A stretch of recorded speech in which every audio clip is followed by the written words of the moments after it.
En esta ocasión veremos el tema 52, ya estamos dentro de lleno en la contratación de la administración pública. Este tema trata sobre las normas generales y los procedimientos de adjudicación antes de entrar en la tipología concreta de cada uno de los contratos, después el perfil del contratante y por último las normas específicas de contratación de las entidades locales, que ya sabéis que está en la disposición adicional tercera de la propia ley. Este tema es gigante. Como todo tema gigante, yo siempre digo, estos temas gigantes no se pueden, por lo menos cantar, y escritos a veces ni eso. Entonces hay que estudiarlos de una manera semi-amplia para tener una idea clara de la figura ante la que nos encontramos y de conocer los detalles para que no nos falle la memoria, etcétera, etcétera. Pero a la hora de escribir esto hay que cortarlo un poquito y sobre todo a la hora de cantar. Porque entre los nervios, el no sé qué, que el tribunal te quita tiempo, que no se me olvidará aquella vez en la que la señora presidenta del tribunal me robó un minuto, que se dice pronto. Bueno, comenzamos. El tema 52, la adjudicación de los contratos, vemos en un primer término las normas generales y procedimientos de adjudicación, artículo 131. El procedimiento de ejecución como concepto en general, no como cada procedimiento. Se dice en el epígrafe que se comienza con este artículo y que explica las características de un procedimiento de adjudicación contractual, concretamente cuando la parte que pretende contratar o que pretende concertar un contrato es una administración pública. Primero, la adjudicación con carácter ordinario se realizará utilizando una pluralidad de criterios, salvo contratos, ya los veremos, el súper simplificado, etcétera, etcétera. Es decir, existirá una pluralidad de criterios siempre presididos por la mejor relación calidad-precio del artículo 1, recordad esto, y mediante un procedimiento siempre que se pueda, abierto o restringido. El abierto ya sabéis que puede ser simplificado, súper simplificado, y el restringido puede ser con negociación o sin negociación. Los contratos menores se podrán adjudicar directamente siempre que el empresario cuente con capacidad de obrar y habilitación profesional. Y respecto de los contratos de emergencia, pues no lo dice aquí, pero cuando se estudia la figura del contrato de emergencia se ve como en principio la adjudicación se hace incluso verbal. 134, anuncio de información previa. Este artículo se puede sacar del tema si os veis muy apurados de tiempo. Yo lo meto porque me parece importante saber que existe esta figura, que es el anuncio de información previa, dada la utilidad, por lo menos yo lo veo, que proporciona su uso. Este anuncio se podrá utilizar por el órgano de contratación con la finalidad de publicitar de forma por adelantado, por decirlo de alguna manera, los contratos SARA de obras, suministros y servicios que tenga proyectado ejecutar durante los 12 meses siguientes. Recordad que a este respecto se exige en el artículo 8 de la ley 1915 como en la sede electrónica debe haber una apertura a la transparencia, de manera que se expondrán al público todos aquellos proyectos, sean obras o no obras, que pretenda llevar a cabo pues el ente público o la administración pública de la que estemos hablando. Bueno, pues esto es un reflejo. Si nosotros hacemos un anuncio de información previa, lo primero que hacemos es dar información muy adelantada a los posibles licitadores para que vayan preparando o para que estén atentos, pero sobre todo permite reducir el plazo de presentación de las proposiciones en los procedimientos abiertos y restringidos a 15 días. Esta es la utilidad principal. Ahí vamos, en vez de tener que ceñirnos o hacer un pliego con unos plazos, pues directamente anuncio de información previa, ya sabemos que son 15 días. 135, anuncio de licitación. El anuncio de licitación sí es el anuncio formal. Esto es esto es, como decíamos antes en los cines, el tráiler. Bueno, pues esto no, esto ya es el anuncio de licitación. se materializa la publicidad por excelencia en los procedimientos de adjudicación mediante un anuncio de licitación del 135, que habrá de hacerse obligatoriamente en el perfil del contratante de acuerdo a lo dispuesto en el artículo 63 y además, según se trate de la AGE, en el BOE, y adicionalmente si son contratos SARA en el 12. Pero ojo con lo del perfil del contratante, que es obligatorio. Podrá publicarse en más sitios, pero como no está en el perfil del contratante, de hecho es causa de recurso especial de contratación. No sé si lo recordáis. 136, plazo de presentación de solicitudes. Esto es un artículo generalista, vamos a decirlo así. Anunciada la licitación del contrato, es decir, ya hemos hecho el expediente, hemos aprobado el expediente, bueno, pues vamos a ver y hemos dado publicidad, con lo cual van a comenzar a llegarnos, esperemos, licitaciones. Se fijarán por el órgano de contratación, los plazos se fijarán por el órgano de contratación, pero respetando los mínimos de la ley de contratos. El punto segundo del artículo presenta algún aspecto puntiagudo, contempla aquellos supuestos en los que se deberá ampliar el plazo mencionado, es decir, el que fije el órgano de contratación en principio. No estamos hablando de ninguna figura contractual concreta. Primero, cuando no se atendió al requerimiento de información del 138. Esto es un supuesto muy sencillo. Tú requieres información porque crees que es insuficiente antes de proceder a la licitación, pero no te la facilitan porque el órgano de contratación suele pasar de ti y ¿qué ocurre? Pues que luego no se puede hacer la licitación en condiciones, no se pueden presentar solicitudes en condiciones porque falta información. Entonces hay que suspender o ampliar el plazo de presentación de solicitudes para dar respuestas a las preguntas que en su día no se respondieron. ¿Cuándo es el otro supuesto en el que se deberá, ojo, ampliar el plazo de presentación de solicitudes?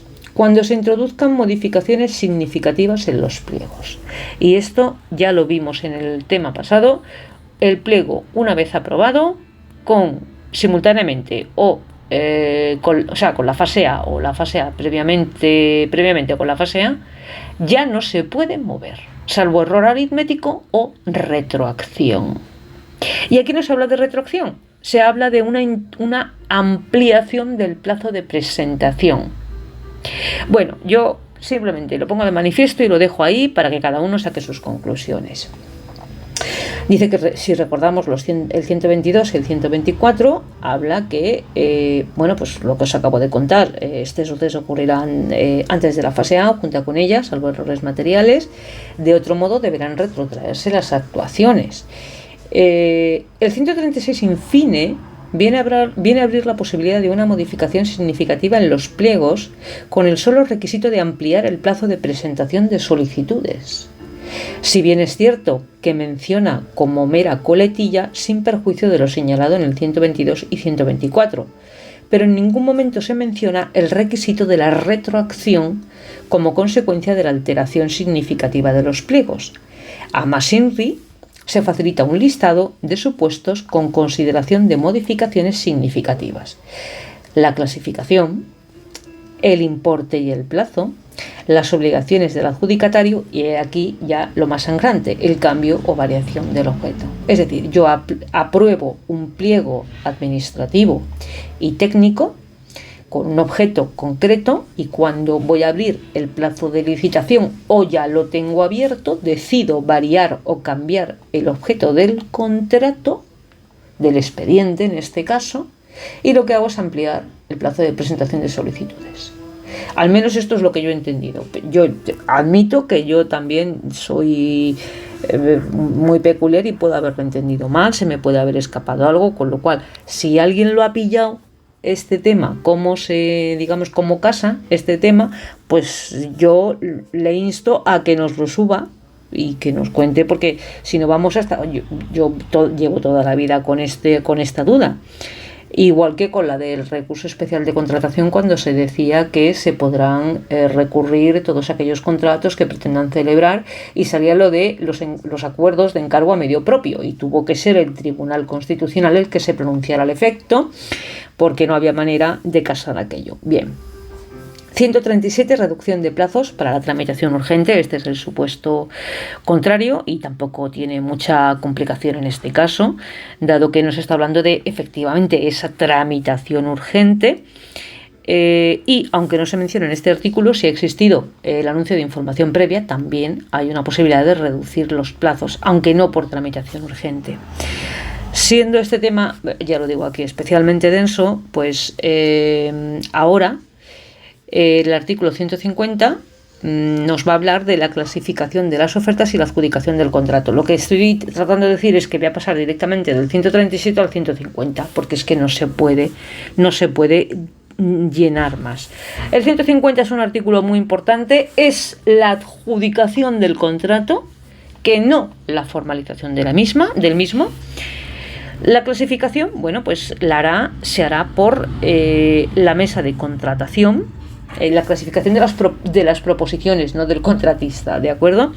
Pues esto es muy sencillo. La mesa de contratación abre los sobres, realiza en función de los criterios de valoración de los pliegos y del expediente una valoración de todas las ofertas y emite finalmente una propuesta de resolución en orden decreciente desde el licitador más probable o más conveniente, primando el criterio de relación calidad-precio, y decreciente, es decir, el más conveniente, luego el un poquito menos conveniente, un poquito menos conveniente, un poquito menos conveniente. Esta propuesta de resolución que hace la mesa la eleva al órgano de contratación y entonces ya entra el órgano de contratación, que puede, aceptar la propuesta o no, pero bueno, se supone que acepta la propuesta porque no van a... Me callo. El acuerdo de adjudicación, lo que se hace es que, claro, el órgano de contratación ve la lista, ve el primero y dice, anda, pues hay que requerir al licitador que está el primero de la lista para que en el plazo de 10 días hábiles desde la notificación de que ha sido propuesto para la adjudicación, no desde que le llega el documento al órgano de contratación o desde que el órgano de contratación resuelve proponer la adjudicación al empresario, sino desde que se le notifica. Esto yo siempre lo repito, la notificación es el comienzo de cómputo de los plazos. Bueno, pues 10 días hábiles. ¿Para qué? Para que presente la documentación necesaria, aquí entra lo del 140 y todo eso, y para que constituya la garantía definitiva. De no hacerse así, faltar uno de estos dos, sobre todo lo de la garantía definitiva, se entenderá que ha retirado la oferta antes de la adjudicación. Fijaos, antes de la adjudicación, exigiéndole un 3% del precio base de licitación en concepto de penalidad que se hará efectivo en primer término contra la garantía provisional, que ya sabemos que como no es obligatoria y generalmente se exige con carácter excepcional, pues como resulte que está pasando la empresa por una situación de insolvencia o se lo ha sabido montar muy bien la empresa, te quedas sin poder cobrar la penalidad. De otro lado, si presentaré todo conforme a lo expresado, el órgano de contratación emitirá resolución de adjudicación dentro de los 5 días hábiles desde que recibe tanto la documentación como el certificado de haber constituido la garantía. Destacar que en el 150 estamos ante la resolución de adjudicación y no se ha perfeccionado aún el contrato, ¿vale? Así que... bueno, todavía no tenemos un adjudicatario, pero no tenemos un contratista. Vamos al 153, la formalización del contrato. La formalización del contrato, esto es la perfección del mismo, se recoge en el 153, deberá hacerse en documento administrativo dentro del plazo de 15 días hábiles desde la notificación de la resolución de adjudicación. Recordad el 150, esta resolución que hay aquí. Bien, a menos que el contrato sea susceptible de recurso especial de contratación, en cuyo caso, si se hubiera decretado por parte del Tribunal Central de Contratación, si es el competente, la suspensión del acto de adjudicación, no podríamos porque la adjudicación en sí misma ha sido suspendida. Bueno, ya sabéis, no se puede. Si el adjudicatario no formaliza, puede ser, fijaos como digo, si el adjudicatario, porque ha presentado la documentación y además ha prestado la garantía definitiva, por lo tanto es adjudicatario porque hay resolución de adjudicación, pero no obstante no formaliza en tiempo y forma el contrato, se entiende que desiste y se le impondrá una penalidad del 3% de base de licitación, que esta vez sí se hará efectivo contra la garantía definitiva, y como se supone que ha prestado la garantía definitiva, pues esta vez sí cobramos. El número 3 nos dice que se procede al si el adjudicatario no formaliza, pues vale. ¿Qué ocurre si no formaliza? Bueno, pues que cogemos otra vez el listado, la propuesta de resolución que nos dio la mesa, y se pasará al siguiente licitador y se le exigirán los trámites ya mencionados y en los plazos ya indicados. Si la causa no fuera imputable al adjudicatario, que no contratista, el adjudicatario puede o no llegar a ser contratista. Si la causa por la que no se formaliza el contrato es imputable a la administración pública, lo que se hará es indemnizar. Se dice al contratista, y no debería decirse contratista, porque como no se ha perfeccionado el contrato, no es un contratista, es un adjudicatario. Pero bueno, por la demora ocasionada en un concepto de daños y perjuicios, ya sabemos que esto implica un procedimiento para hacer valer esta acción de indemnización que discurrirá por los cauces civiles y no administrativos. Esto está en el 134. Una vez formalizado el contrato, vale, ya está todo solucionado, se ha formalizado el contrato, se entiende que se ha perfeccionado, por lo que se publica la formalización. Y entonces, ¿qué ocurre? Que comienza a desplegar efectos, como todo acto administrativo. Acordaos de la 3915. Y se extinguirán, ahora sí, de forma automática, las garantías provisionales que se hubieran constituido. 156. Los plazos de presentación en el procedimiento abierto. Bueno, pues vamos a ver dentro del 156 y siguientes este tema. Y luego veremos concretamente dentro del 159 la versión simplificada y la supersimplificada del 159.6. Voy a ver si soy capaz de simplificarme o de supersimplificarme yo mismamente. Artículo 156, plazo de presentación de proposiciones. ¿Qué es lo característico de este procedimiento? Bueno, pues que todo empresario, en principio, si es abierto, puede presentar una proposición. En los contratos SARA el plazo no podrá ser inferior a 35 días para servicios y para obras, suministros, y no inferior a 30 cuando se trate de una concesión. Es curioso cómo el plazo de presentación es mayor cuando no hay concesión que cuando hay concesión, cuando se supone que cuando hay concesión la documentación a presentar es mucho mayor y tal, pero como ha habido antes estudios de viabilidad y todas estas cosas, puede que sea por eso. C. Y en estos plazos pueden ser objeto de reducción de existir algún anuncio un anuncio de información previa del 134 o un supuesto de tramitación de urgencia del 119. Posteriormente se procede ahora al examen de las proposiciones y a la evacuación de una propuesta de adjudicación por parte de la mesa, que se eleva al órgano de contratación para que proceda de los artículos 150 y 153. Tras lo determinado en el 150 se procede a la resolución de adjudicación y posteriormente, si todo va bien, como hemos explicado, a su formalización.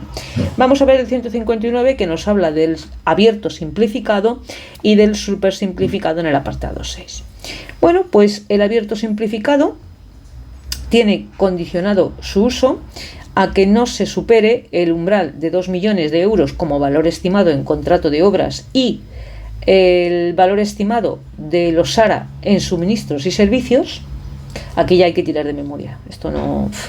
Criterios de adjudicación deben ser todos objetivos, o que los que impliquen juicio de valor no superen el 25%. ¿Por qué? Porque esto conlleva tiempo. Y estamos súper simplificando el procedimiento o simplificando. Solo es imprescindible su publicación en el perfil del contratante, ya lo dijimos antes. Esta siempre es obligatoria. En algunos casos hay publicaciones adicionales, pero esta no puede faltar.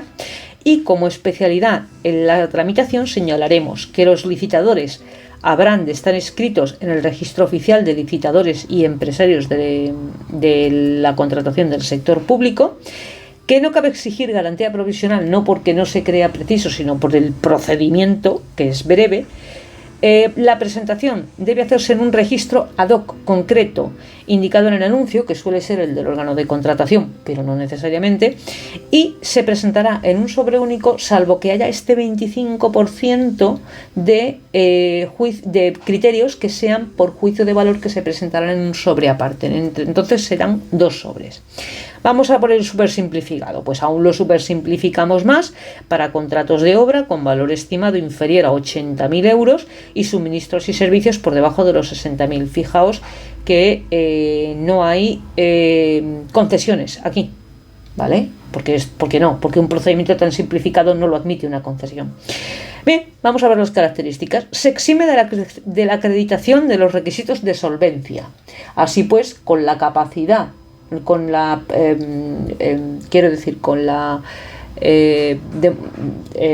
demostración de capacidad y la habilitación profesional, pues es prácticamente como en un contrato menor. Segundo, solo caben criterios de valoración automática. Aquí no se permite ni siquiera ese 25%, lo que conllevará el que hay un solo sobre. Y no se requerirá ni siquiera garantía definitiva. Por último, este se me ha venido para arriba, pero bueno, la perfección del contrato se produce con la firma del adjudicatario de la resolución de adjudicación.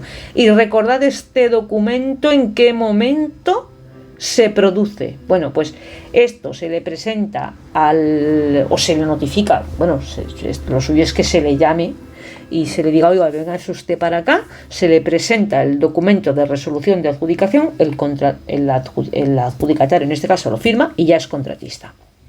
160. El restringido es la otra modalidad ordinaria. Sus principales características es que en principio cualquier persona puede presentar una solicitud de participación. Esto es como cuando éramos pequeños, que decías, ¿puedo jugar? ¿Puedo jugar? Bueno, pues en principio tú como preguntar puedes preguntar. Otra cosa es que luego la borde de turno, que siempre la había, o la bicho de turno te dijera, tú no puedes jugar porque eres pequeña. Vale, bueno, pues cualquier persona puede presentar una solicitud de participación que deberá ir acompañada de toda la documentación del artículo 140, salvo la garantía provisional, claro, hasta que no se le diga que es adjudicatario, no cabe que se le exija garantía. Estamos hablando de la provisional. Solo podrán presentar proposiciones, eso ya es otra cosa, aquellos que en atención a su solvencia sean seleccionados por el órgano de contratación. Aquí ya hay una primera criba. Y entonces en esta primera criba ya se le dice solo el solicitante 1, 5 y 8 pueden presentar proposiciones, y una vez presentadas las proposiciones, bueno, pues ya se pasa a el procedimiento, digamos, entre comillas, ordinario de la mesa de contratación que valora las proposiciones, y está prohibida cualquier negociación. ¿Por qué? Porque para eso está la figura del 166, que es el procedimiento restringido con negociación, en el que tras negociar las condiciones del contrato, la adjudicación recaerá en el proponente elegido por el órgano de contratación. Se dice que generalmente los procedimientos con negociación son abiertos y con publicidad, ya que de un lado se permite solicitar negociación a cualquier interesado y además los criterios servirán para elegir al licitador que figura en los pliegos. Pero el órgano de contratación puede optar por yo no sé qué me ha pasado aquí, por un procedimiento negociado sin publicidad del 168 en determinados supuestos tasados, como que la obra, suministro o servicio, veis otra vez no hay concesiones, solo pueda ser encomendado a un empresario específico por razón del objeto y sus características. Y se me está viniendo a la cabeza un chiste y voy a dejarlo de las características. 172. El diálogo competitivo se caracteriza porque una mesa especial de diálogo, ¿vale? Hay una participación bilateral, dirige un diálogo a los candidatos seleccionados tras haber presentado una solicitud, y la finalidad es encontrar una solución a una necesidad que presenta el órgano de contratación, pero que la solución no existía previamente en el mercado. Lo que se está pidiendo es una solución ad hoc. Y la Asociación para la Innovación llega incluso un poquito más lejos y se dice que parte de una necesidad del órgano de contratación que no puede ser satisfecha mediante servicios, suministros u obras que ya existan en el mercado, y de la finalidad no solo de idear la solución, sino de crear un producto. Aquí vamos a ver si encontramos la solución, que puede que ya exista, pero sea una combinación de varias prestaciones. Entonces eso pues hay que articularlo, y aquí se trata de crear un producto. Bien, el perfil del contratante ya lo vimos en el artículo 63, es aquel elemento que agrupa la información y documentos relativos a la actividad contractual de un órgano de contratación. Es plataforma de difusión imprescindible. El acceso, ya sabéis que en principio no necesita identificación, salvo para servicios personalizados. La documentación, pues cualquiera referente a la actividad contractual. Y la información contractual requiere desde la memoria justificativa del contrato, de los contratos, incluyendo la insuficiencia de medios, el objeto, duración, precio base de licitación, el importe final de adjudicación. Esto, si hay anuncio de información previa en su caso, si ya ha existido, se tiene que indicar. Y esto importantísimo, todas las actas de la mesa de contratación. Aquí hay que retratarse. Incluso si ha habido la declaración de desierto, se han interpuesto recursos o hay una posible suspensión del procedimiento. Respecto de los contratos menores, deberá hacerse al menos trimestralmente, quedando excluidos cuando el valor estimado no llegue a 5.000 euros y el pago se hiciera mediante anticipo de caja fija o similar, y deben incluirse todos aquellos elementos que nos aporten información sobre la formalización de acuerdos de encargo a medio propio cuando su importe sea superior a 50.000 euros. Esto no es un contrato. Bien, características de la contratación en las entidades locales. Vamos a ver si somos capaces de pasarlo así. Primero, la tramitación anticipada. Ya sabéis de qué va esto, no lo explico más. 2. La fiscalización se realizará por el interventor o el secretario interventor, quien además habrá de asistir a la entrega formal de la prestación o la comprobación material del pago, que viene a ser una cosa parecida. Posibilidad de sustituir en municipios de menos de 5.000 habitantes la fase A por una certificación de existencia de crédito. Tramitación conjunta con el estudio de viabilidad de aquel informe de conveniencia y oportunidad del 86.1.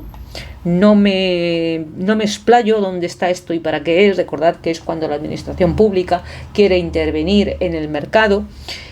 En los municipios con menos de 5.000 habitantes se puede definir una obra mediante proyectos independientes. Cabe la adhesión a las diversas, a una sola, pero se puede elegir las diversas centrales de contratación. Y recordad esta posibilidad de municipios de menos de 20.000 habitantes de contratación conjunta de 2 o más servicios públicos cuando el importe medio anual no supere los 200.000 euros. Os voy a mostrar el esquema para que lo copiéis o lo descarguéis. Ya sabéis que dejo el link, está en el Amazon Kindle, por si pues le es más cómodo descargarlo e imprimirlo, pero bueno, aquí lo vais viendo para que lo podáis copiar. ¿Veis los artículos, los puntos? Procedimiento simplificado. Procedimiento súper simplificado, restringido, negociación, luego el perfil del contratante y por último las características, se acaba en esa hoja, sí, las características de la contratación en las entidades locales. Pues con esto damos por concluido la explicación y el esquema del tema 52.